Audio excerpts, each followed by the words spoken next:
오후 2시 한명그룹 본관 12층 격리 이사실의 공기는 무겁게 가라앉아 있었습니다. 박도연은 책상 위에 펼쳐진 재무보고서를 5번째 확인하고 있었습니다. 숫자 하나하나가 눈에 들어오지 않았습니다. 회장실 보고는 언제나 그를 긴장시켰지만 오늘은 유독 가슴이 답답했습니다. 그는 넥타이를 만지작거리다가 손목시계를 확인했습니다. 같은 시각 강남 백화점 8층 VIP 라운지는 화려한 웃음소리로 가득했습니다. 윤미라는 가죽 소파 중앙에 앉아 사모들 사이에서 말을 이끌고 있었습니다. 요즘 직원들은 교육이 안 돼 있어요. 서비스 정신이라는 게 뭔지 모르더라고요. 그녀의 목소리는 부드러웠지만 그 안에 담긴 우월감은 숨길 수 없었습니다. 옆자리 부인들은 고개를 끄덕이며 공감의 표정을 지었습니다. 라운지 한편에서 인턴 한수진은 떨리는 손으로 커피잔을 받침에 올려놓고 있었습니다. 22의 그녀에게 이곳은 아직 너무 낯설었습니다. 매니저가 건넨 주문 내역을 3번이나 확인했지만 긴장은 가시질 않았습니다. 수지는 트레이를 들고 조심스럽게 라운지로 걸어 들어갔습니다. 그 순간 누군가 갑자기 자리에서 일어났고 수진의 발이 카펫 끝에 걸렸습니다. 뜨거운 아메리카노가 미라의 흰색 트위드 재킷 위로 쏟아졌습니다. 라운지 안의 시간이 멈춘 듯 했습니다. 뭐 하는 거예요? 미라의 목소리가 공간을 갈랐습니다. 수지는 얼굴이 하얗게 질린 채 고개를 숙였습니다. 죄송합니다. 정말 죄송합니다. 죄송하다고 다해요. 이게 얼마짜리인 줄 알아요? 당신 월급으로 평생 일해도 못 사는 옷이라고요. 미라는 냅킨으로 재킷을 닦아내며 목소리를 높였습니다. 주변 고객들이 하나둘 시선을 돌렸고 몇몇은 핸드폰을 꺼내 들었습니다. 정말 요즘 애들은 정신이 하나도 없어. 어떻게 이런 곳에 채용을 한 거예요? 백화점 매니저가 급히 달려왔습니다. 고객님, 정말 죄송합니다. 제가 즉시 드라이클리닝 비용을 처리해드리겠습니다. 드라이클리닝? 이게 드라이클리닝으로 되는 문제예요. 미라는 매니저의 사과조차 듣지 않았습니다. 수지는 고개를 든 채 미라를 바라보았습니다. 그녀의 눈동자에는 분노도 원망도 없었습니다. 다만 담담한 슬픔이 천천히 번져가고 있었습니다.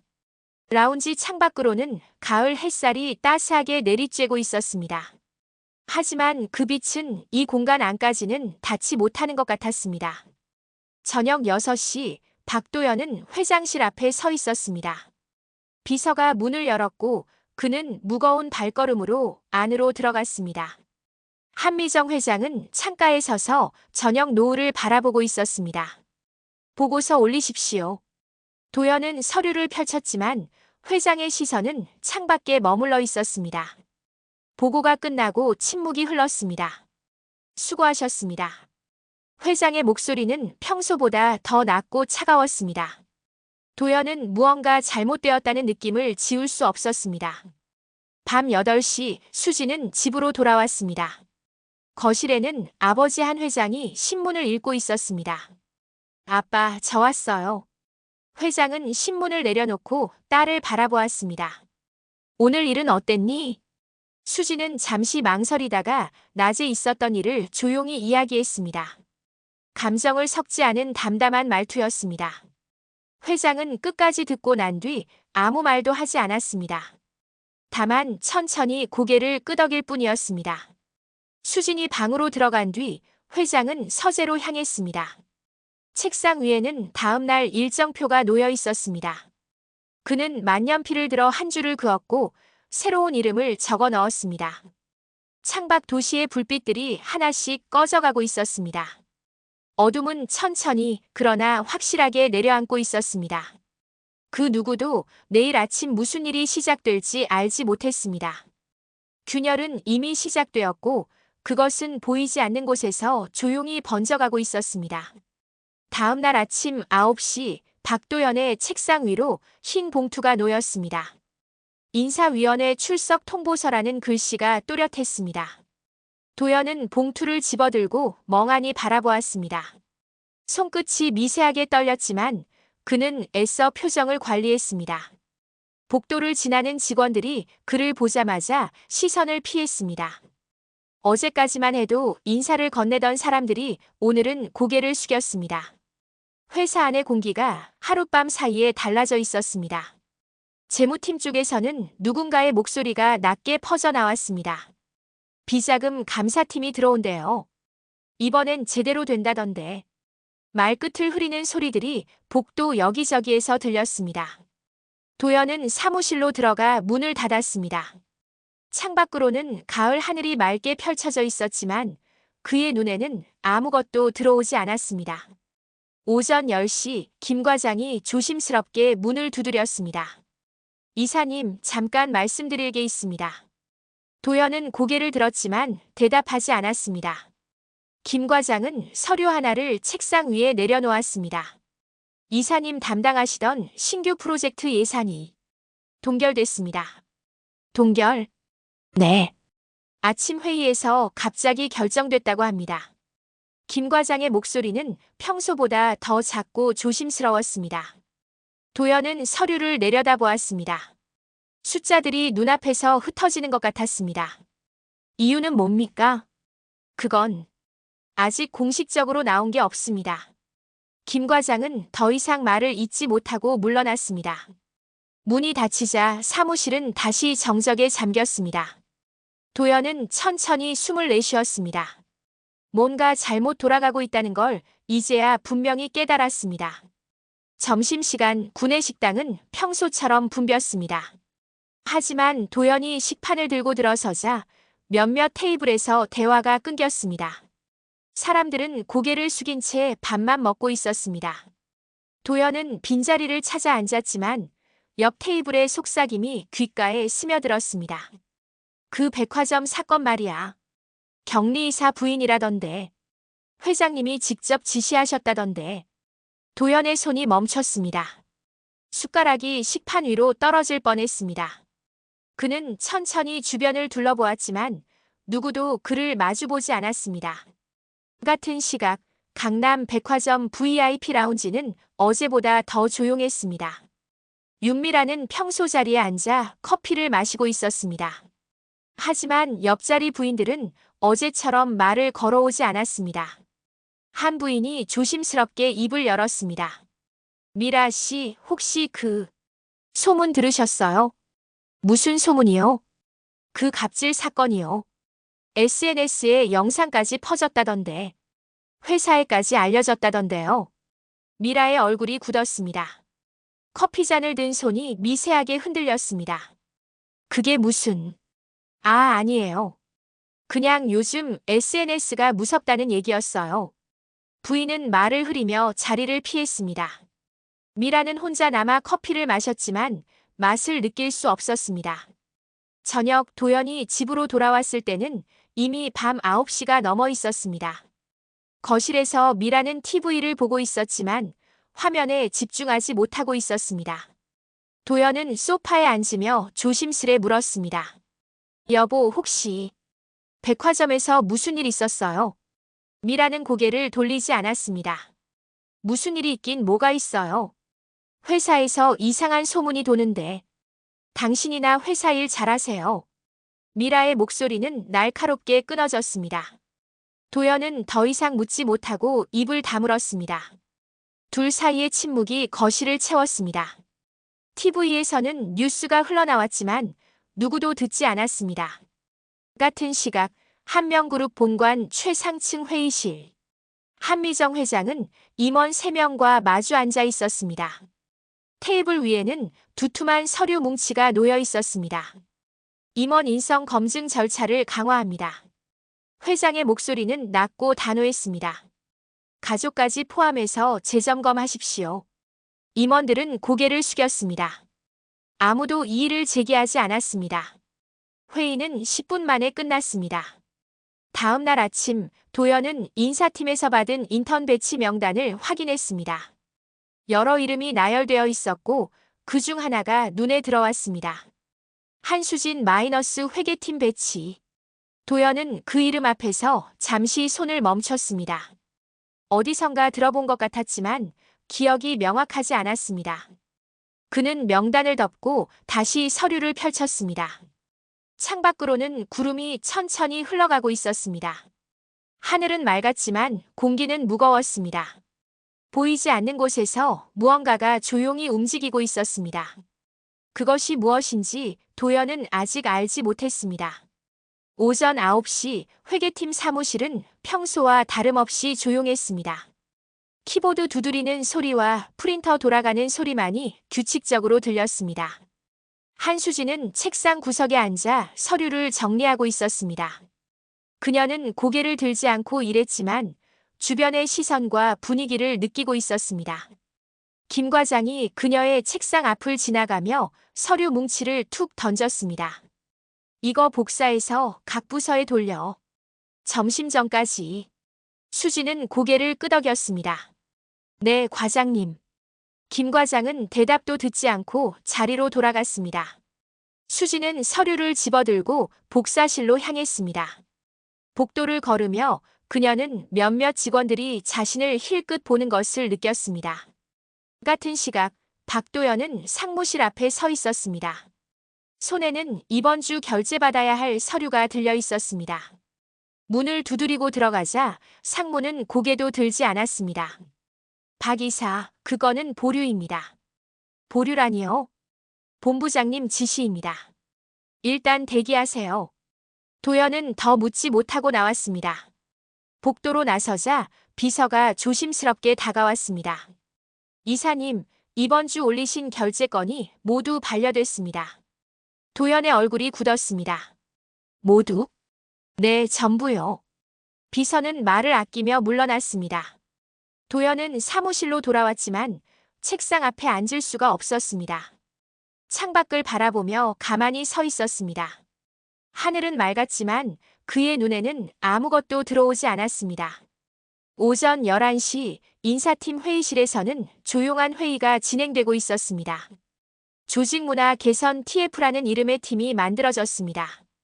테이블 위에는 임원들의 이력과 가족 정보가 담긴 서류가 쌓여 있었습니다. 인사팀장이 태블릿을 넘기며 말했습니다. 회장님 지시입니다. 임원 본인뿐 아니라 가족의 행동 이력까지 점검하라고 하셨습니다. 팀원들은 고개를 끄덕이며 서류를 펼쳤습니다. 아무도 이의를 제기하지 않았습니다. 같은 시각 강남의 한 카페. 윤미라는 친구들과 마주 앉아 커피를 마시고 있었습니다.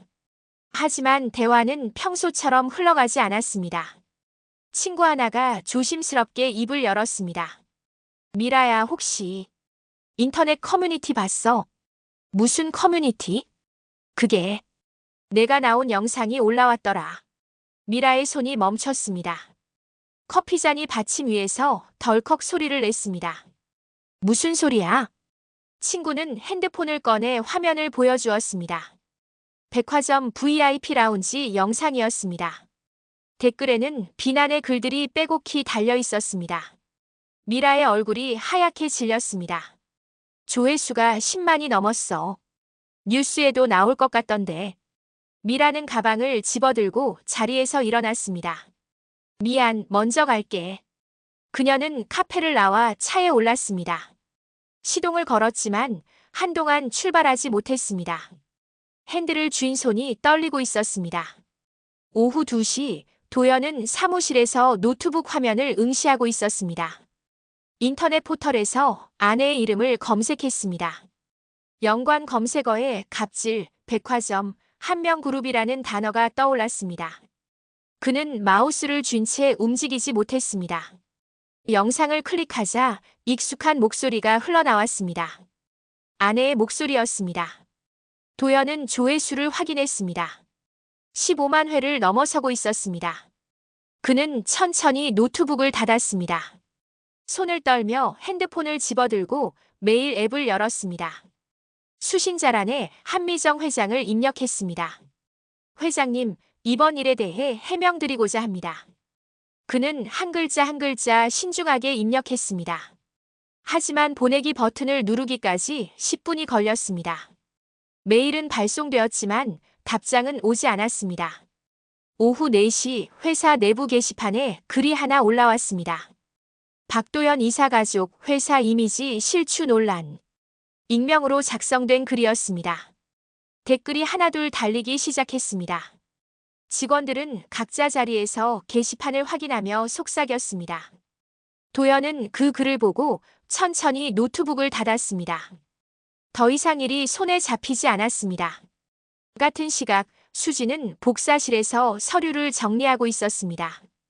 그녀는 창밖을 바라보며 작게 한숨을 내쉬었습니다. 자신 때문에 이 모든 일이 커졌다는 생각이 들었습니다. 책상 서랍 안에는 백지로 된 사표가 들어 있었습니다. 그녀는 퇴근 후 그 종이에 이름을 쓸 생각이었습니다. 오후 5시 회장실. 한미정 회장은 창가에 서서 도시를 내려다보고 있었습니다. 비서가 조심스럽게 보고서를 올렸습니다. 회장님, 박도연 이사의 해명 메일이 도착했습니다. 회장은 고개를 돌리지 않았습니다. 읽지 마십시오. 네, 알겠습니다. 비서가 물러나려 하자 회장이 다시 입을 열었습니다. 한수진 인턴, 계속 근무시키십시오. 네. 이 모든 과정을 통해 사람을 보겠습니다. 비서는 고개를 숙이고 나갔습니다. 회장은 다시 창밖을 바라보았습니다. 석양이 빌딩 숲 사이로 천천히 내려앉고 있었습니다. 그녀의 표정은 차분했지만 눈빛에는 단호함이 서려 있었습니다.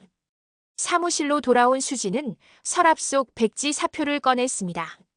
하지만 펜을 들지는 못했습니다. 창밖으로 노을이 지고 있었습니다. 그녀는 종이를 다시 서랍 안에 넣고 천천히 서랍을 닫았습니다. 사무실은 어둠 속으로 잠겨가고 있었습니다. 오전 10시 30분 박도연은 14층 회의실 문 앞에 섰습니다. 긴급감사위원회라는 문자를 받은 지 1시간도 채 지나지 않았습니다.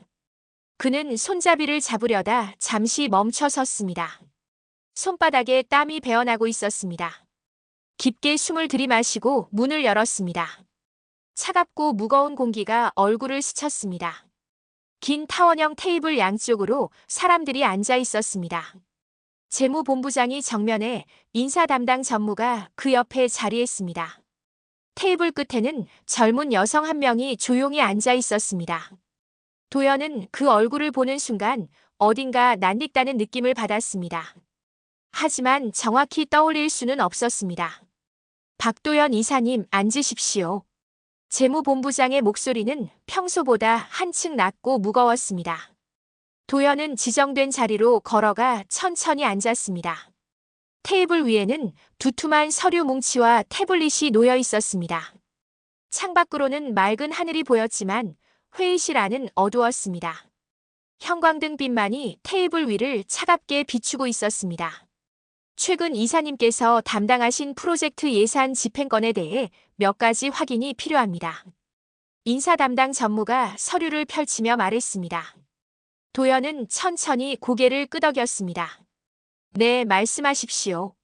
그 전에 재무본부장이 리모컨을 집어들었습니다. 먼저 확인하셔야 할 사항이 있습니다. 벽면의 대형 스크린에 불이 들어왔습니다. 도연의 등줄기를 따라 식은땀이 흘러내렸습니다. 화면에 익숙한 공간이 떠올랐습니다. 백화점 VIP 라운지였습니다. 도연의 손이 무의식 중에 테이블 모서리를 움켜잡았습니다. 영상이 천천히 재생되기 시작했습니다.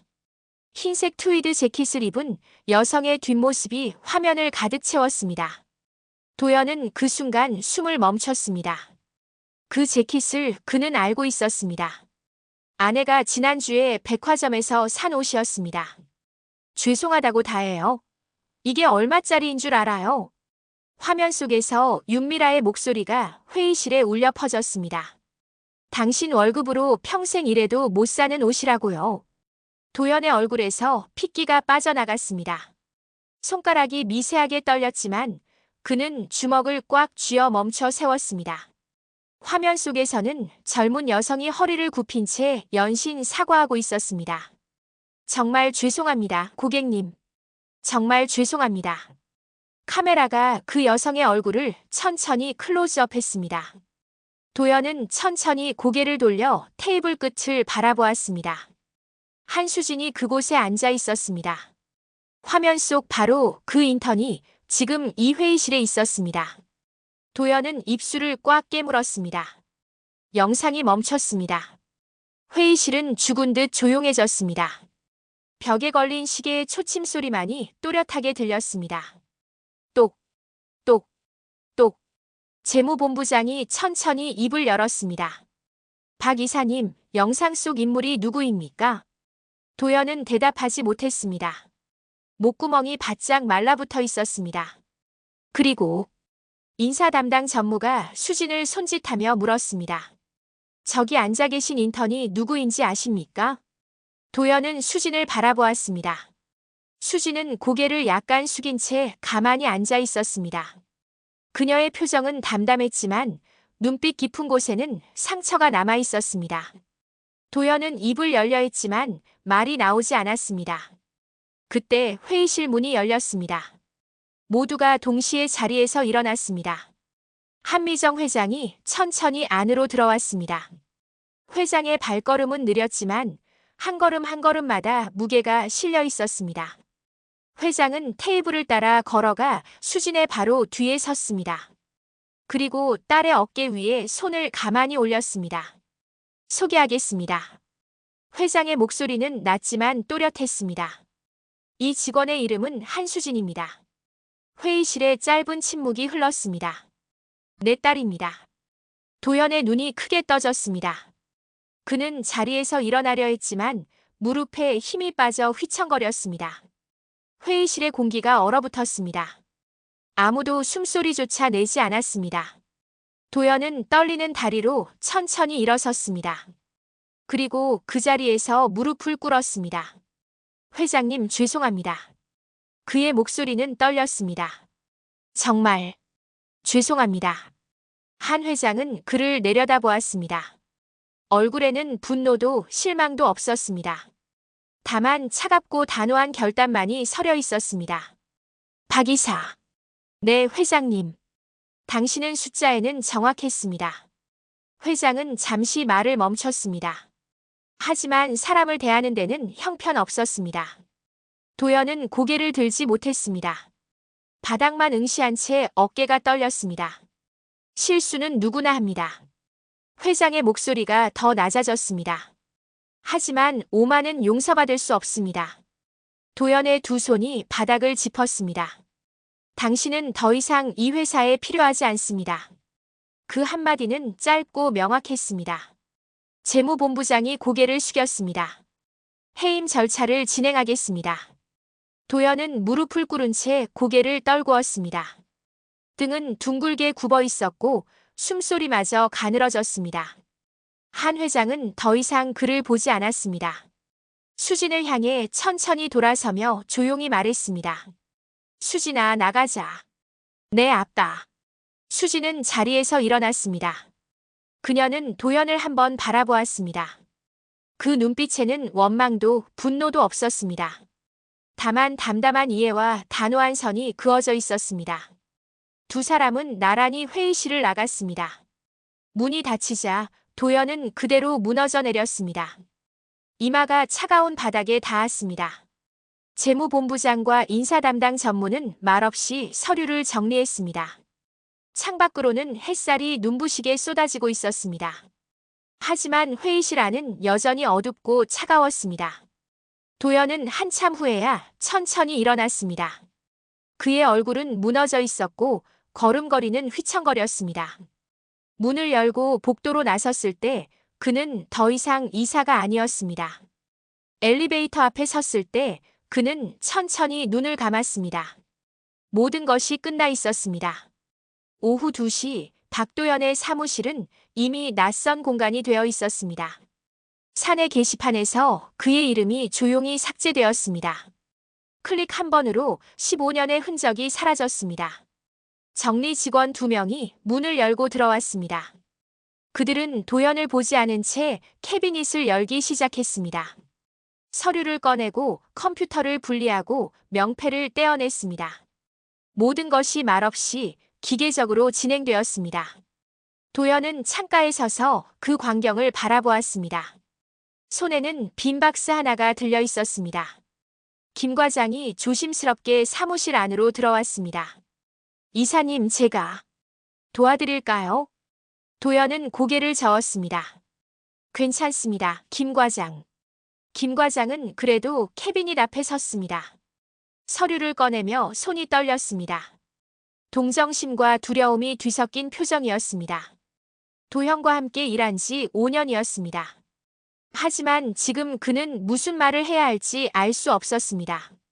같은 시각 한명그룹 본관 로비. 윤미라가 급히 들어섰습니다.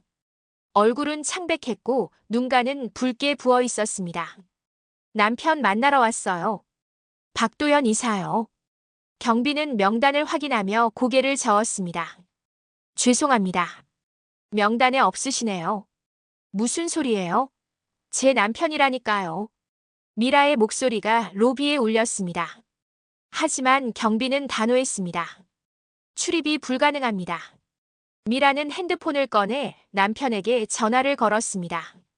신호음만 길게 울렸습니다. 그녀는 로비 소파에 주저앉았습니다. 지나가는 사람들의 시선이 따가웠습니다. 오후 3시 뉴스 속보가 떴습니다. 한명그룹 격리이사, 가족 갑질 논란으로 해임. 포털 사이트 실시간 검색어에 박도연, 윤미라라는 이름이 올랐습니다.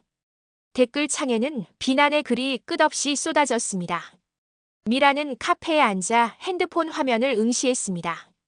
친구들에게 연락을 돌렸습니다. 하지만 아무도 전화를 받지 않았습니다. 문자 답장도 오지 않았습니다. 어제까지만 해도 함께 커피를 마시던 사람들이었습니다. 미라는 핸드폰을 내려놓고 창밖을 바라보았습니다.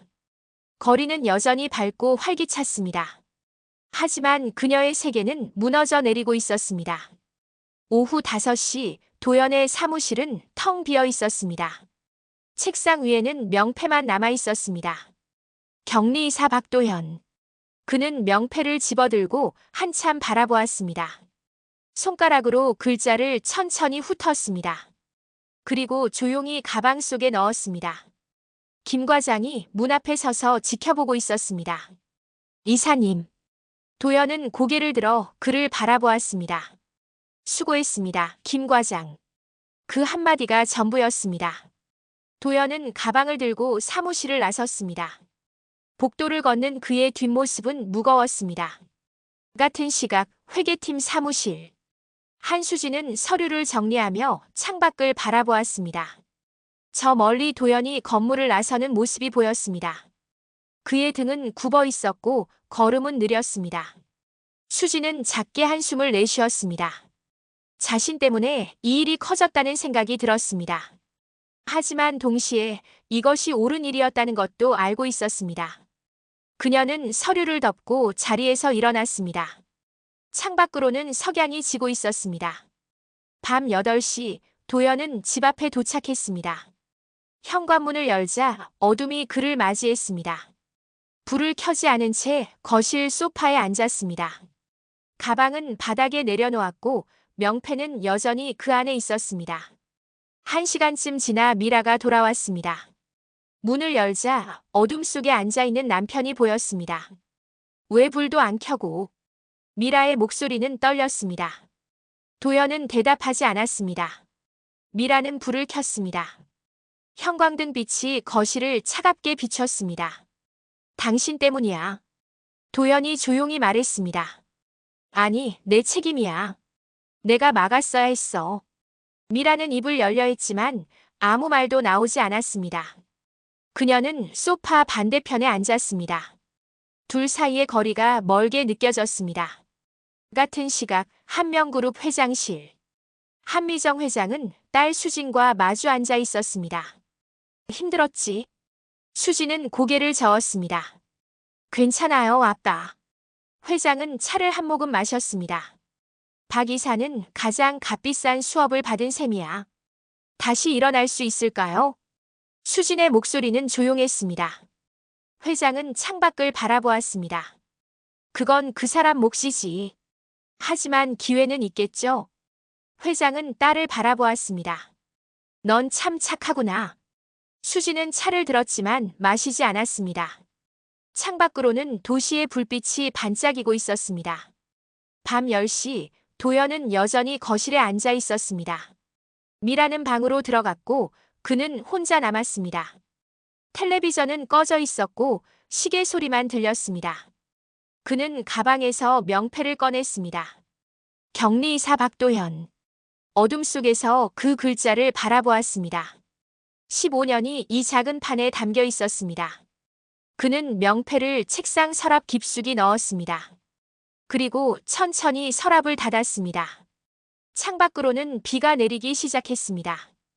빗소리가 고요한 밤을 채웠습니다. 도연은 눈을 감았습니다. 내일은 또 다른 하루가 시작될 것이었습니다. 하지만 그 하루가 어떤 모습일지 그는 아직 알 수 없었습니다. 1년 후 가을. 전주의 한 작은 사무실 간판에 도현 회계 자문이라는 글자가 걸려 있었습니다. 박도현은 책상 앞에 앉아 중소기업 재무 보고서를 검토하고 있었습니다.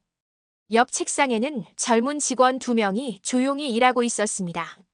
사무실은 작았지만 햇살이 따스하게 들어왔습니다. 도연의 얼굴에는 1년 전과 다른 평온함이 깃들어 있었습니다. 전화벨이 울렸습니다. 네, 도현 회계 자문입니다. 그의 목소리는 차분했습니다. 전화를 끊고 나서 그는 창밖을 바라보았습니다. 거리는 한적했고 사람들은 여유롭게 걸어갔습니다. 서울의 빠른 속도와는 달랐습니다. 그는 작게 미소를 지었습니다. 같은 시각 서울 마포구 복지센터. 윤미라는 앞치마를 두르고 급식 봉사를 하고 있었습니다. 국자로 국을 떠서 식판에 담았습니다. 많이 드세요. 그녀의 목소리는 1년 전보다 부드러워져 있었습니다. 일주일에 3번 그녀는 이곳에서 봉사했습니다. 처음에는 의무감으로 시작했지만 이제는 달랐습니다. 사람들의 감사 인사가 그녀에게 작은 위안이 되었습니다. 오후가 되자 그녀는 상담센터로 향했습니다. 일주일에 1번 심리 상담을 받고 있었습니다. 요즘은 어떠세요? 상담사의 물음에 미라는 잠시 생각했습니다. 조금씩 나아지는 것 같아요. 그녀의 목소리에는 진심이 담겨 있었습니다. 같은 날 오후 한명그룹 본사 회의실. 한수진은 프레젠테이션 화면을 띄우고 있었습니다. 직원 인격 교육 프로그램이라는 제목이 보였습니다. 회의실에는 한미정 회장과 임원진이 앉아 있었습니다. 이 프로그램은 직원들의 인격과 품성을 키우는 것을 목표로 합니다. 수진의 목소리는 단호하면서도 따뜻했습니다. 단순한 업무 능력이 아닌 사람을 대하는 태도를 배우는 과정입니다. 회장은 화면을 보며 고개를 끄덕였습니다. 좋습니다. 승인합니다. 회장의 목소리는 짧았지만 그 안에는 신뢰가 담겨 있었습니다. 회의가 끝난 후 회장은 딸을 불렀습니다. 수진아, 내 아빠. 많이 컸구나. 회장은 딸의 어깨를 가볍게 두드렸습니다. 수진은 미소 지으며 고개를 숙였습니다. 저녁 전주의 작은 카페. 도연은 신문을 펼쳤습니다. 경제면에 한명그룹 인격 경영 프로젝트 시작이라는 기사가 실려 있었습니다. 그는 기사를 천천히 읽었습니다. 한명그룹이 직원 인격 교육에 나섰다. 한수진 팀장이 주도한 이번 프로젝트는. 도연은 신문을 내려놓고 창밖을 바라보았습니다. 그의 입가에 작은 미소가 떠올랐습니다. 잘 됐네. 그는 혼잣말로 중얼거렸습니다. 그 안에는 후회도 원망도 없었습니다. 다만 담담한 인정만이 있었습니다. 토요일 아침 마포구 지역 아동센터. 미라는 아이들과 함께 그림을 그리고 있었습니다. 선생님, 이거 봐요. 한 아이가 그림을 들어 보였습니다. 와, 정말 예쁘다. 미라는 진심으로 웃었습니다. 그때 센터 문이 열리며 누군가 들어왔습니다. 한수진이었습니다. 그녀는 회사 봉사 프로그램의 일환으로 이곳을 찾았습니다. 두 사람의 시선이 마주쳤습니다. 순간 시간이 멈춘 듯 했습니다. 미라는 천천히 일어섰습니다. 수진도 멈춰 섰습니다. 안녕하세요. 미라가 먼저 인사했습니다. 목소리는 조용했지만 떨리지 않았습니다. 안녕하세요. 수진도 고개를 숙여 인사했습니다. 두 사람은 잠시 침묵했습니다. 말이 필요 없었습니다. 서로의 눈빛 속에서 변화의 흔적을 느꼈습니다. 미라의 눈에는 진심 어린 사과가 담겨 있었습니다. 수진의 눈에는 담담한 이해가 서려 있었습니다. 열심히 하고 계시네요. 수진이 조용히 말했습니다. 네. 조금씩 배우고 있어요. 미라는 고개를 숙였습니다. 수진은 미소를 지으며 센터 안으로 들어갔습니다. 미라는 그 뒷모습을 바라보았습니다. 가슴 한편이 따뜻해졌습니다. 오후 한명그룹 본사복도. 수진은 창밖을 바라보며 걸었습니다. 마음속으로 조용히 되뇌었습니다. 이제 진짜 사람 냄새 나는 회사가 될 거야. 그녀의 발걸음은 가벼웠습니다. 저녁 전주의 도연 자문 사무실. 도연은 마지막 서류를 정리하고 컴퓨터를 껐습니다. 내일 봐요, 사장님. 직원들이 퇴근 인사를 했습니다. 수고했어요. 도연은 미소로 답했습니다. 사무실에 혼자 남은 그는 책상 서랍을 열었습니다. 깊숙한 곳에 오래된 명패가 있었습니다. 격리이사 박도현. 그는 명패를 꺼내 한참 바라보았습니다. 그리고 다시 서랍에 넣었습니다. 이번에는 닫는데 망설임이 없었습니다. 불을 끄고 사무실을 나서는 그의 뒷모습은 당당했습니다. 밤, 서울 미라의 작은 원룸. 그녀는 침대에 앉아 일기를 쓰고 있었습니다. 오늘 그 인턴을 만났다. 아니, 이제는 팀장이라고 해야겠지. 펜을 잠시 멈추고 창밖을 바라보았습니다. 미안하다는 말을 하지 못했다. 하지만 그녀는 알고 있을 것 같다. 그녀는 일기장을 덮고 불을 껐습니다. 어둠 속에서 그녀는 작게 미소 지었습니다. 한명그룹 회장실. 한미정 회장은 딸이 제출한 프로젝트 보고서를 읽고 있었습니다. 마지막 장을 덮으며 고개를 끄덕였습니다. 이제 이 회사도 사람을 키우는 곳이 되겠구나.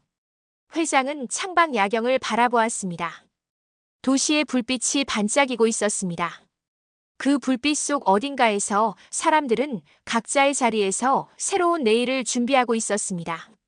실수는 끝이 아니었습니다. 그것은 새로운 시작의 신호였습니다. 오후 3시 한명그룹 본사 근처 작은 카페. 박도연은 창가 자리에 앉아 노트북 화면을 응시하고 있었습니다. 화면에는 신입 직원을 위한 직장 예절과 인격 교육이라는 제목이 보였습니다. 그는 키보드 위에 손을 올려놓았지만 타이핑하지 않았습니다. 창밖으로는 가을 햇살이 따스하게 내리쬐고 있었습니다. 거리의 사람들은 각자의 일상을 살아가고 있었습니다. 도연은 커피잔을 들어 한 모금 마셨습니다. 따뜻한 온기가 입안에 퍼졌습니다. 카페 문이 열리며 종소리가 울렸습니다. 한수진이 들어섰습니다. 그녀는 도연을 발견하고 천천히 다가왔습니다. 도연 선배님. 수진의 목소리는 부드러웠습니다.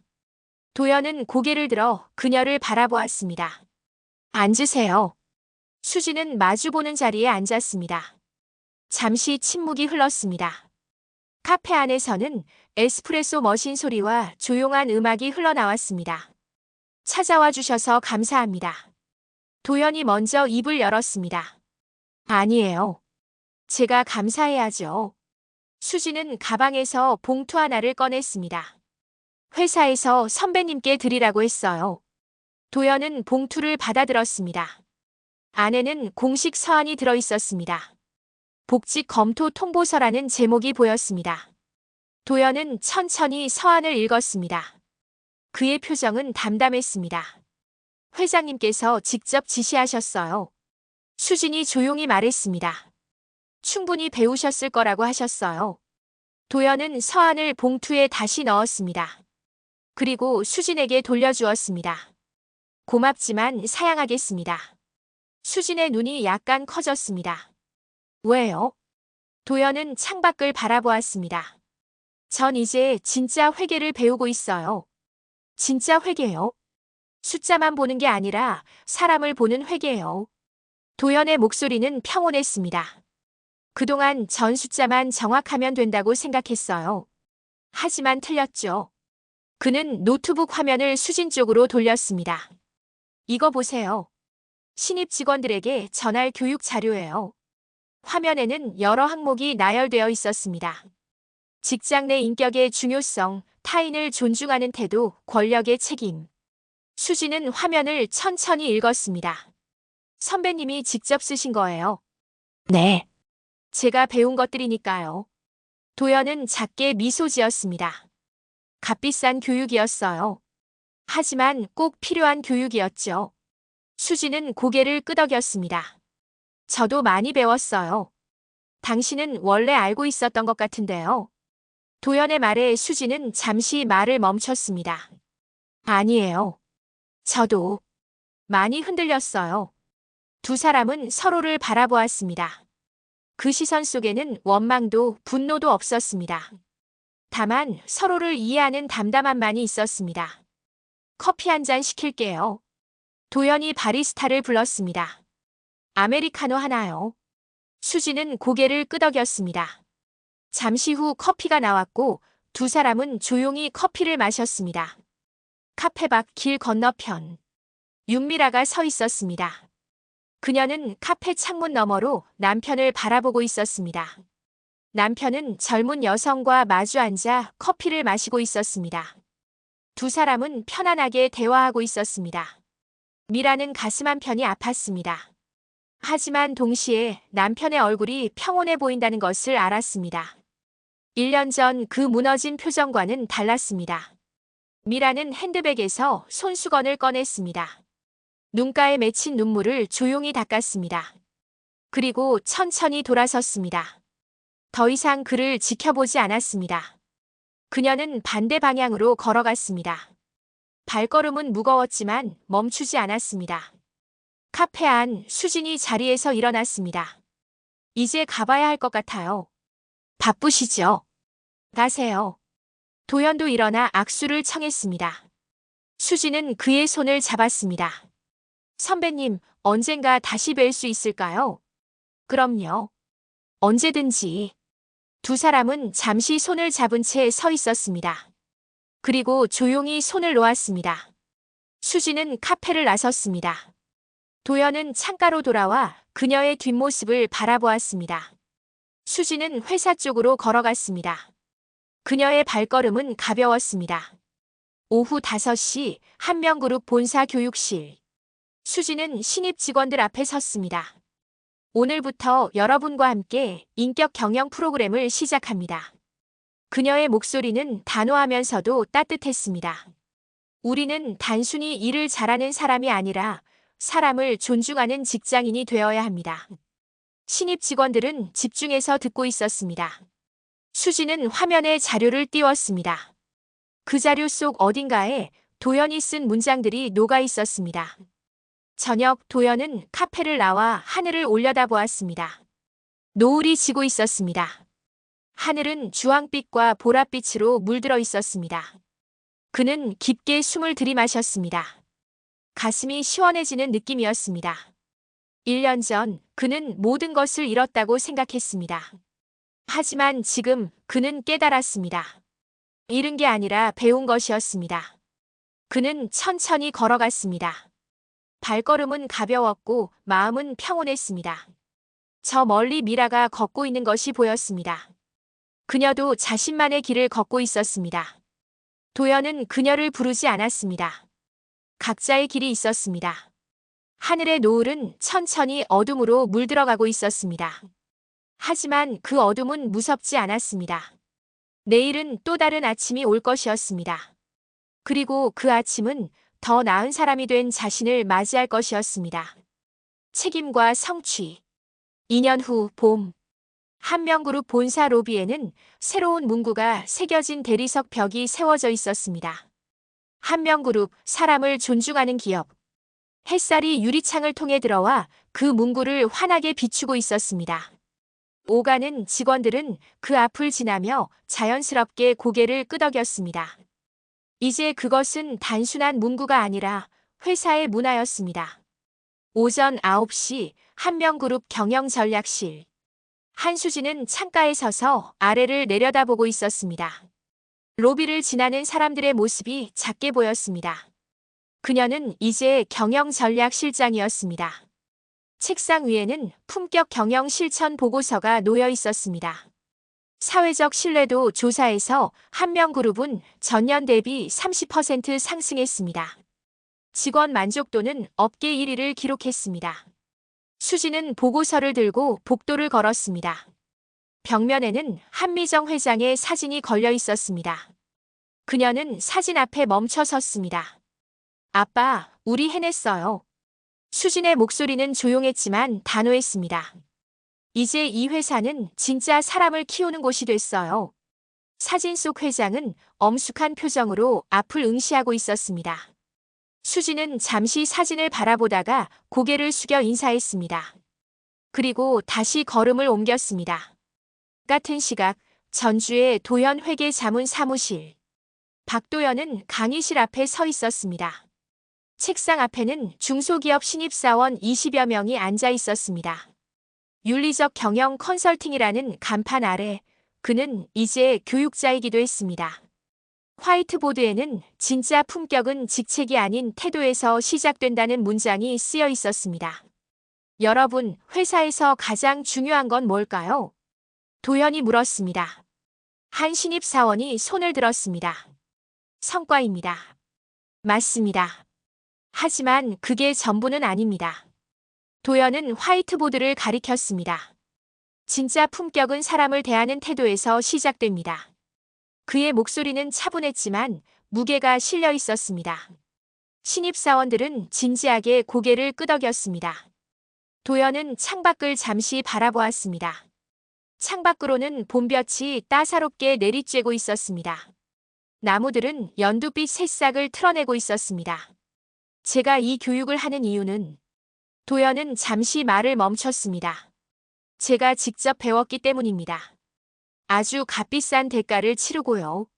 신입사원들은 조용히 그의 말을 들었습니다. 오후 서울 마포구 한 고아원. 윤미라는 아이들과 함께 운동장에서 놀고 있었습니다. 선생님, 공 받아요. 한 아이가 공을 던졌습니다. 미라는 공을 받아 다시 던져주었습니다. 그녀의 얼굴에는 자연스러운 미소가 떠올랐습니다. 2년 전과는 다른 모습이었습니다. 고아원 원장이 다가왔습니다. 미라 씨, 이번 달 후원금 잘 받았어요. 정말 감사합니다. 아니에요. 제가 더 감사하죠. 미라는 고개를 숙였습니다.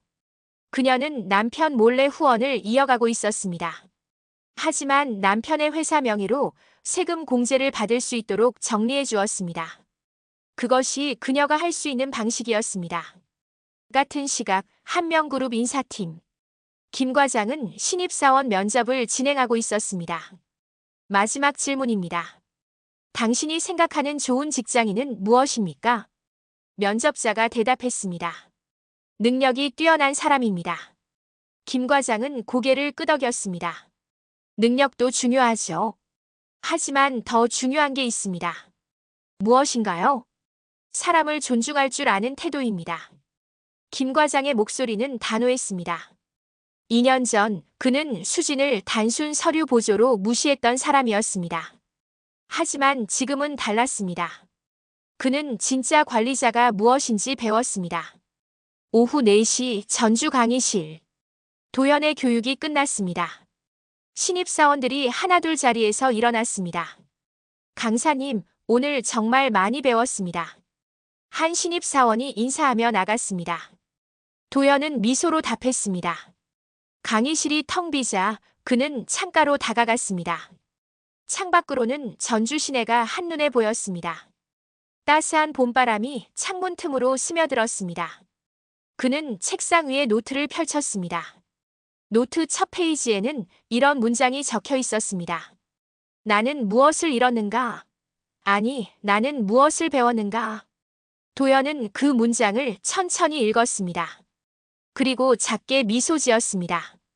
2년 전 그는 모든 것을 잃었다고 생각했습니다. 직책도 명예도 가족도. 하지만 지금 돌아보니 그것은 잃은 것이 아니었습니다. 배운 것이었습니다. 저녁 한명그룹 본사. 수지는 사무실 불을 끄고 나왔습니다. 로비를 지나며 다시 한번 대리석 벽을 바라보았습니다. 한명그룹, 사람을 존중하는 기업. 그녀는 그 문구 앞에 잠시 섰습니다. 이 문구를 만들기까지 얼마나 많은 일이 있었는지 기억했습니다. 백화점에서의 그날, 회의실에서의 폭로, 아버지의 단호한 결단. 그 모든 것이 지금 이 문구 안에 담겨 있었습니다. 수지는 고개를 끄덕이고 밖으로 나섰습니다. 저녁 하늘은 붉게 물들어 있었습니다. 같은 시각, 전주 사무실. 도연은 노트를 덮고 가방에 넣었습니다. 책상 서랍 깊숙한 곳에는 여전히 옛 명패가 있었습니다. 하지만 이제 그것은 과거의 유물이 아니었습니다. 교훈의 증거였습니다. 그는 사무실 불을 끄고 밖으로 나왔습니다. 거리는 고요했고 하늘에는 별이 떠오르고 있었습니다. 도연은 하늘을 올려다보며 깊게 숨을 들이마셨습니다. 가슴이 시원해지는 느낌이었습니다. 그는 천천히 걸어갔습니다. 내일은 또 다른 강의가 있었습니다. 또 다른 신입사원들에게 그가 배운 것을 전할 것이었습니다. 실수는 끝이 아니었습니다. 그것은 배움의 시작이었습니다. 그리고 그 배움은 다른 사람들에게 전해져야 했습니다. 도연의 발걸음은 가벼웠습니다. 밤하늘의 별은 조용히 빛나고 있었습니다. 그 빛처럼 사람들은 각자의 자리에서 빛나고 있었습니다.